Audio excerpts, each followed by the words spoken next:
Alright guys, this video we are installing a selectable four-wheel drive transfer case in my Traxxas TRX4.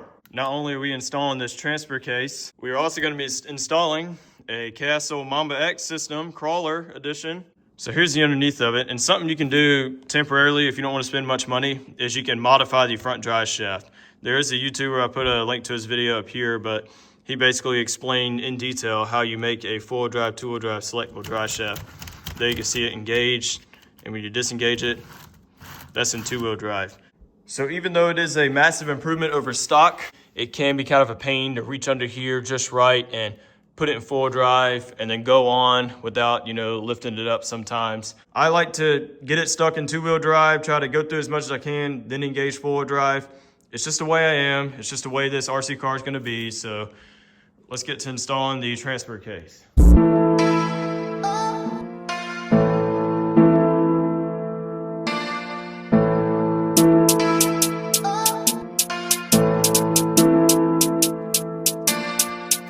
So we obviously got the transmission out of the TRX4 and just kind of going through, checking things. Everything looks fine.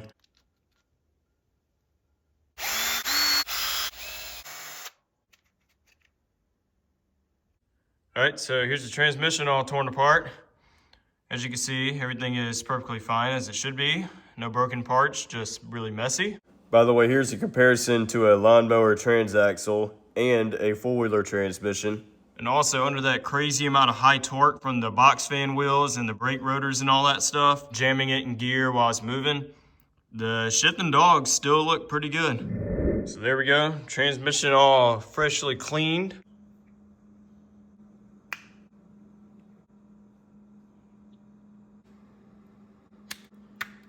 All right, so we got the main part of the transmission put all back together. Everything's spinning really nice and perfectly smooth and all clean. So now instead of reinstalling this, we are going to install this.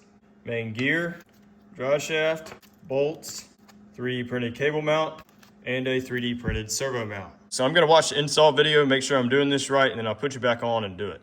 All right, so you gotta get this gear, you gotta put the stock pin through. So how I did it, I set it in there and I got this teeny tiny little bitty screwdriver, wedged it up in there and then forced it down, and I got the clip in there. This side I was able to use needle nose pliers.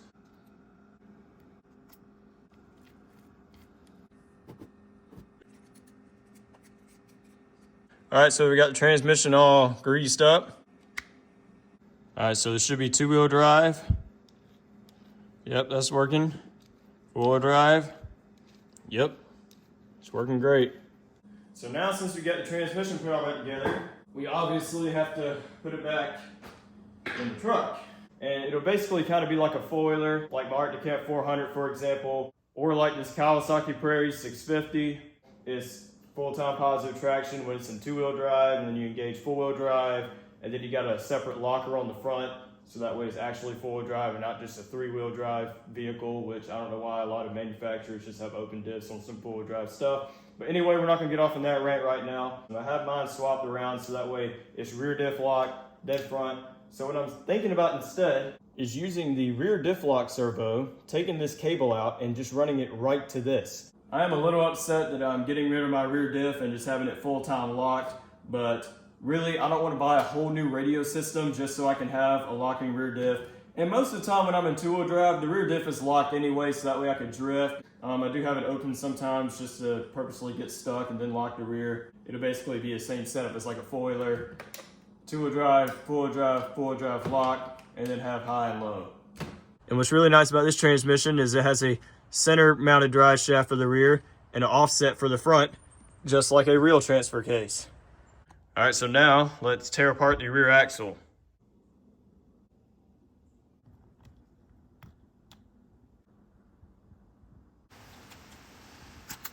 All right, so unfortunately, this rear diff here, these stupid 1.5 millimeter hex Allen keys, tools, heads, whatever, they always strip out. Something like this, so simple that, oh yeah, all I gotta do is just remove the ring gear. Nope, it's gonna be the most biggest problem ever. Whatever, I'll figure out something because I'm really good at figuring stuff out that doesn't wanna work because I always experience it. It always comes up. And then I'll put you back on. That's gonna slide over there just like that. And the bearing is going to go on top, and the diff collar stays in the lock position. So I took out this part right here and it looked a little dirty, and I shoved some extra grease in there and reassembled it, and both these spin much freer now. So let's get the rear end put all back together.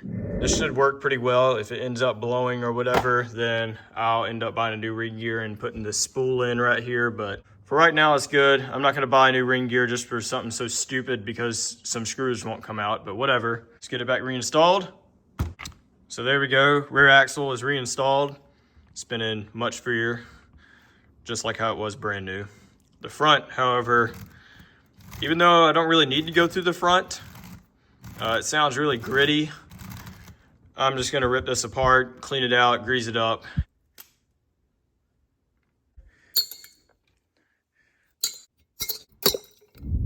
All right, so the diff's pretty clean. Let's chuck it all back together.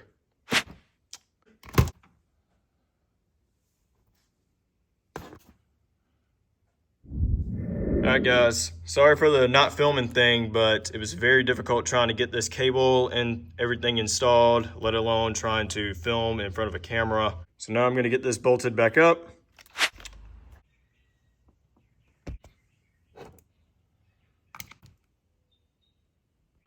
All right, so now it's the moment of truth to try this thing out. For right now, this is in 2-wheel drive, but I gotta do a servo reverse so that way this will work properly.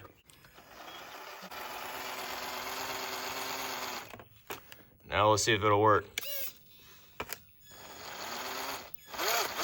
And it doesn't, so I'm gonna figure out why and put you back on. All right, guys, so you can laugh, but I had to rig up a return spring right there because when it would go back in 2-wheel drive, it just wasn't like going all the way out, and I just had to give it a little nub for it to go out.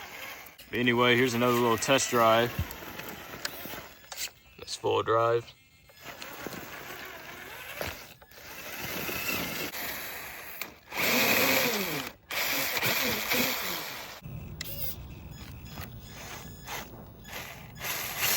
Boom, 2-wheel drive.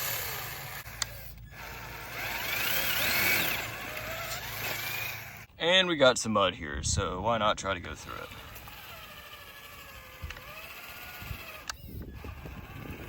Oh, that works so awesome, guys.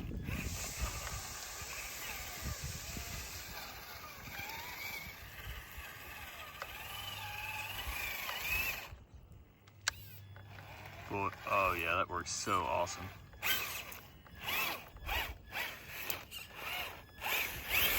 And I still got full dry front diff lock.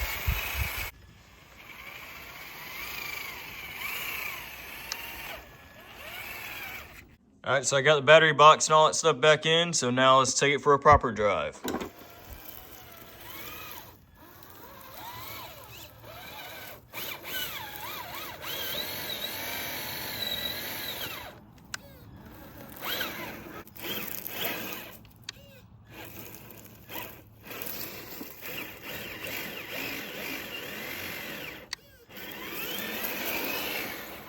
All right, so the transmission works perfectly fine now in the truck.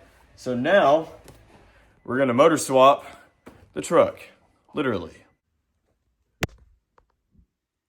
All right, so first thing obviously is getting all the old electronics out.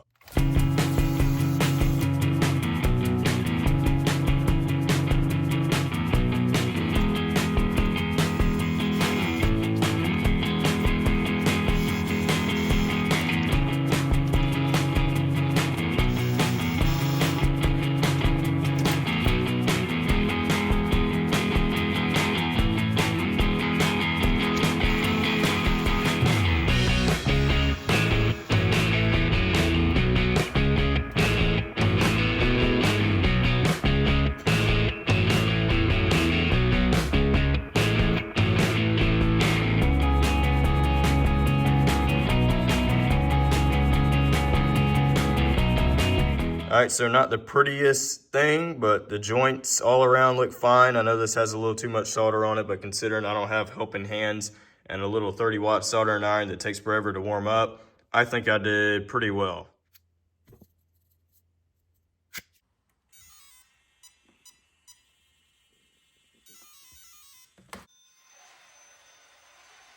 That crawl is very slow.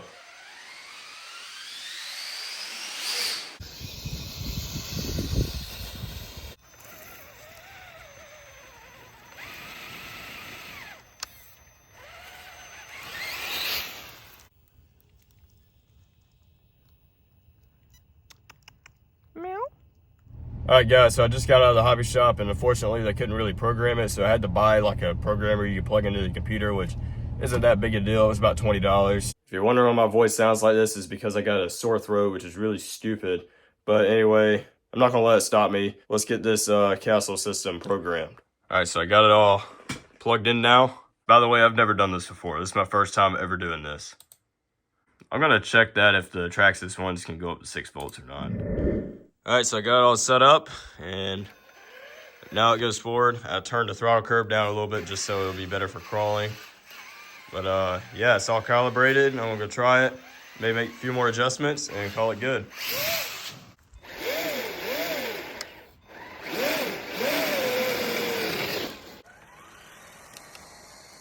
I still got cruise control.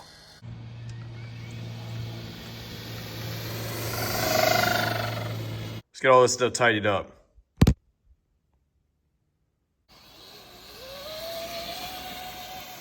That's a low range.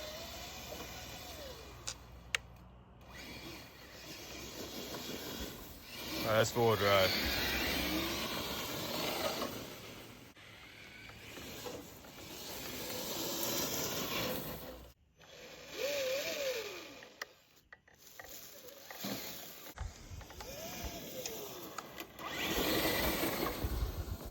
So far, everything is perfect. I like it absolutely perfectly fine. The one thing I can complain about, and I wish I still had, was my unlocking rear diff. Just because on the concrete and stuff like that, it doesn't really want to turn right. And, you know, it kind of goes like this when you're at high speed in two-wheel drive. But, oh well, whatever. I'd rather have it locked than unlocked. All right, so did very well. It's actually like the perfect speed. I have a bad habit of leaving my transmitter on. Do need to get some different tires, some more that are probably sturdy, because these are like very flimsy. I need some like 2-stage foams or something. There definitely will be some more mudding videos. I know some of y'all don't like the RC car videos. You like the foiler and off-road lawnmower videos. I can't do everything. I kind of fluctuate between here. Sometimes I'm into this, sometimes I'm into that. The first quite a few videos on this channel were actually RC car videos, not lawnmower and foiler videos. Anything that's mechanically related is going to be on this channel. So yeah, you know what to do, and you guys should see me in the next one.